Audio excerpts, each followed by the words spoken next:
साथियों नमस्कार। हमारे साथ मौजूद हैं हिंदुस्तान सोशलिस्ट रिपब्लिकन एसोसिएशन संगठन के राष्ट्रीय अध्यक्ष एडवोकेट कुलदीप यादव जनवादी, जो लगातार पूरे प्रदेश में सामाजिक न्याय, शोषित, वंचित, दलित, पिछड़े, अल्पसंख्यक समाज के तबके की आवाज़ को बुलंद करते हैं।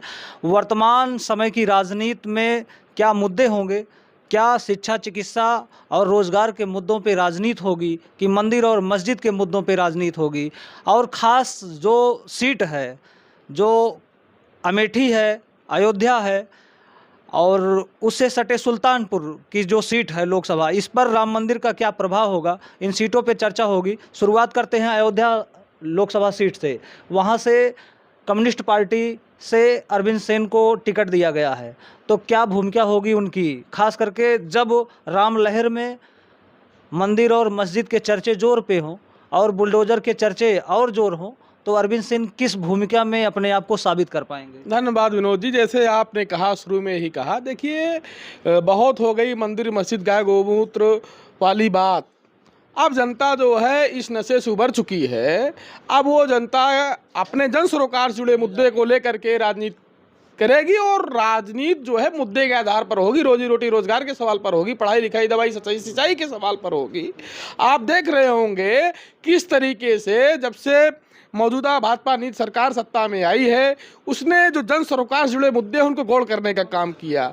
उसने जनता को धर्म में उलझा करके, जाति से जाति में उलझा करके, पढ़ाई लिखाई दवाई सिंचाई से मुद्दे को हटा करके गाय गोबर गोमूत्र में उलझा करके रखा। लेकिन जनता ने 10 साल दिया, मोदी जी को दिया, भाजपा को दिया। आज 10 साल बाद जनता जो है वो चाहती है कि जन सरोकार से जो जुड़े मुद्दे हैं, जो उसके रोजी रोटी का सवाल है, जो उसके बेहतरी के लिए, उसके जीवन से जो मुफलिसी को दूर करने के लिए जो बात हो सकती है, मुद्दे पर आधार राजनीति हो, मुद्दे के आधार पर जो है चुनाव हो, जनता उस ओर लौट रही है। उसी क्रम में जो आपने बात की फैजाबाद के सिलसिले में, फैजाबाद आपको मालूम हो कि ये फैजाबाद जो है क्रांतिकारियों की धरती रही है, और 89 क्या मैं कहूँगा 70 के दशक से कामरेड राजबली यादव, श्रद्धेय सेन यादव, अकबर हुसैन बाबर जैसे क्रांतिकारी वीरों की धरती रही है। उन्होंने शोषित वंचित किसान मजदूर तबके को जो है सामंतवाद की आग से तप रहा था फैजाबाद,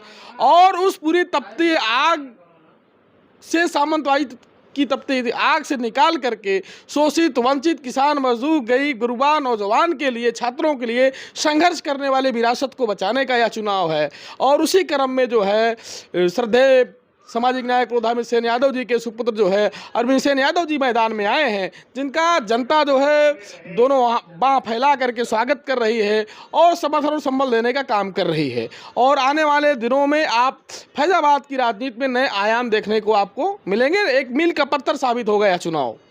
और जो लोग ये कहते हैं, आप वामपंथियों को देखिए, वो चुनाव लड़ें या न लड़ें, लेकिन वो मुद्दे के आधार पर 5 साल आंदोलन करते रहते हैं, जनता के बीच रहते हैं। ये बात अलग है जो उनका वोट बैंक हुआ करता था। आपको याद हो, हमारे बुजुर्ग बताते हैं कि हमारे यहाँ जैसे अखंड नगर में कामरेड राम सुमेर यादव थे, भरत राज सिंह थे, और तमाम सारे नेता रहे। उन्होंने कृष्ण यादव जी रहे। वो लोग बताते थे कि हम लोग जब कम्युनिस्ट पार्टी का झंडा लेकर गांव में जाते थे, सामंतवादी लोग घुसने नहीं देते थे। हम लोग जो है रात में जो है कम्युनिस्ट पार्टी का कैडर देने के लिए सिवान समझते हैं, गांव खेत खलिहान के दूर से जा कर के अपने पार्टी कार्यकर्ता को लेकर के मीटिंग करते थे, तैयारी करते थे। उसको चमरौआ पार्टी का कहने का काम करते थे कम्युनिस्ट पार्टी को। उसकी पहचान थी बड़का झंडा मोटका डंडा। आप आज जो पट्टे मिल रहे हैं, आज जो आवासीय पट्टा मिल रहा है, आसामी पट्टा मिल रहा है, कृषि योग्य पट्टा जो मिला है, कम्युनिस्टों की देन है। RT लागू हुआ यूपीए फर्स्ट की सरकार में। Right to education, right to information किसने लागू कराया? कम्युनिस्टों ने लागू कराया। कम्युनिस्ट जो है वो मुद्दे के आधार पर राजनीति करते हैं, जन सरोकार से जुड़े मुद्दे को लेकर के जो है संघर्ष करने का काम करते हैं। आज जब फैजाबाद की सरजमी पर आप देखेंगे, संघर्ष करने वाले जो लोग रहे उनको दरकिनार करके जो है ऐसे बुर्जुआ लोगों को टिकट देने का जब लोग काम करते हैं, तो जनता इसी से ऊब चुकी है और मौजूदा जो राजनीति है फिर संघर्ष की ओर लौटने का काम कर रही है। और आम जनमानस में अरविंद सेन जी को समर्थन मिल रहा है। अरविंद सेन जी के ही जो है पुत्र रहे आनंद सेन को जो है रुदौली से टिकट दिया गया, वो लगातार कई चुनाव हारे। अब उन्हीं के बड़े पुत्र को जो है CPI से टिकट दिया गया है, तो कितनी मजबूती से ये चुनाव लड़ पाएंगे? देखिए, रुदौली से जो टिकट दिया गया आनंद सेन जी को, आपको विदित हो कि समाजवादी पार्टी के जो मुखिया हैं ये जो है ये सोचते हैं पूरे प्रदेश में मेरे 403 सीटों पर या लोकसभा की 80 सीटों पर मेरा चेहरा चुनाव लड़ रहा है। कैंडिडेट का फेस, कैंडिडेट का कैरेक्टर, कैंडिडेट का स्ट्रगल मायने नहीं रखता है, इसलिए वो चुनाव हारे। आप बताइए, अंतिम दिन सुबह पर्चा दाखिला होना है, उनको बीकापुर से चुनाव लड़ना था, बीकापुर से उन्होंने तैयारी कर रखी थी। आपने कौन सा ऐसा जो है आपको विचार आया, कहाँ से आपको रिपोर्ट आई कि आपने उनको जो है बीकापुर से लड़ाने के बजाय जो है आपने रजौली से लड़ा दिया? और समाजवादी खेमे से ही वहाँ जो प्रत्याशी रहे, 3 बार कैंडिडेट रहे और मंत्री भी रहे, चुनाव हारने के बाद रुश्दी मियाँ वो चुनाव लड़े। जब एक ही पार्टी के 2 लोग चुनाव लड़ गए, जो वोट बैंक है वो वोट बैंक में बिखरा हुआ है, इसलिए चुनाव हारे, तो उसका तो शीर्ष नेतृत्व तो जिम्मेदार है। और तमाम लोग, अभय सिंह चुनाव हारे, तेजनारायण पांडे चुनाव हारे, जयशंकर पांडे चुनाव हारे, आप उसकी बात नहीं करते हो। गब्बर चुनाव हारे, उसकी बात आप नहीं करते हो। उसकी भी बात आपको करनी चाहिए कि केवल ये शर्तें और केवल ये तुकबंदी केवल आनंद सेन के लिए लागू होती है।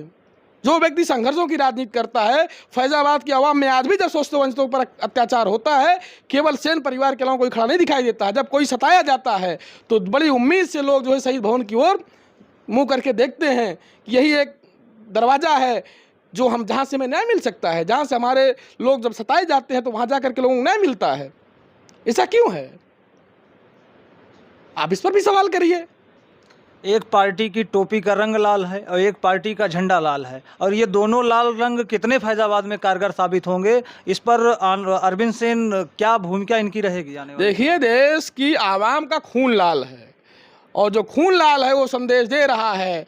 आज लोग अरविंद सेन जी को नहीं देख रहे हैं उस झंडे के रूप में, वो बाबूजी का चेहरा दिख रहा है, श्रद्धेय सेन यादव जी का चेहरा दिख रहा है, उनका संघर्ष दिख रहा है। उन्होंने लाल झंडे को थाम करके सामंतवाद की तपती आग से फैजाबाद को निकाला है। आज जो लोग गांव गली चौक चौराहों पर बड़े चौड़े से कुर्ता पहन करके लोग घूमते हैं और सांसद, विधायक, जिला पंचायत अध्यक्ष, प्रमुख, प्रधान बनने का सपना देखते हैं, वो अगर देन किसी के है, श्रद्धेय सेन यादव जी के है, अकबर हुसैन बाबर जी की है, कामरेड राजदली यादव जी की है, ऐसे तमाम सारे जो सामाजिक न्याय के पुरोधार है, जिन्होंने शोषित अकलियत, शोषित वंचित आवाम की लड़ाई को धार देने का काम किया, उनकी देन रही है, उनके आंदोलन की देन है कि आज जो लोग चुनाव लड़ने का दावा करते हैं। नहीं तो आप लोग जानते हैं कि पूरा अवध बेल्ट, चाहे सुल्तानपुर हो, फैजाबाद हो, प्रतापगढ़ हो, रायबरेली हो, सामंतवादी आग से किस तरीके से तप रहा है, किस तरीके से जो सरकारें आई सामंतवादी शक्तियों को मजबूत करने का काम किया। जिनको हम अपनी सरकारें कहते हैं, वो सरकार में रहने के बाद हमारे समाज के ऊपर ही जुल्म अत्याचार हुआ, हमारी भागीदारी को खत्म करने का काम किया गया। तो समाज इन सब चीज़ों से अपने आप को ठगा महसूस कर रहा है।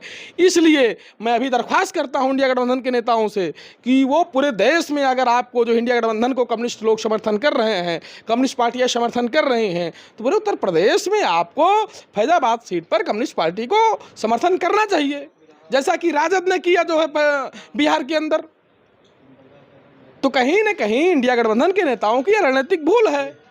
इस पर जमीनी स्तर पर जाकर के जो है इनको विचार करना होगा और एक मुफीद जो चेहरा है उसको जो है समर्थन करने का काम करना होगा। नहीं तो आने वाले चुनाव में आप देखेंगे तमाम तरह के जो है जो ये बातें हैं उस पर विराम लगने का काम करेगा और फैजाबाद की आवाम जो है जो टिकट काटने का, बांटने का जो खेल होता है, इस पर विराम लगा करके संघर्ष की राजनीति को चुनने का काम करेगी।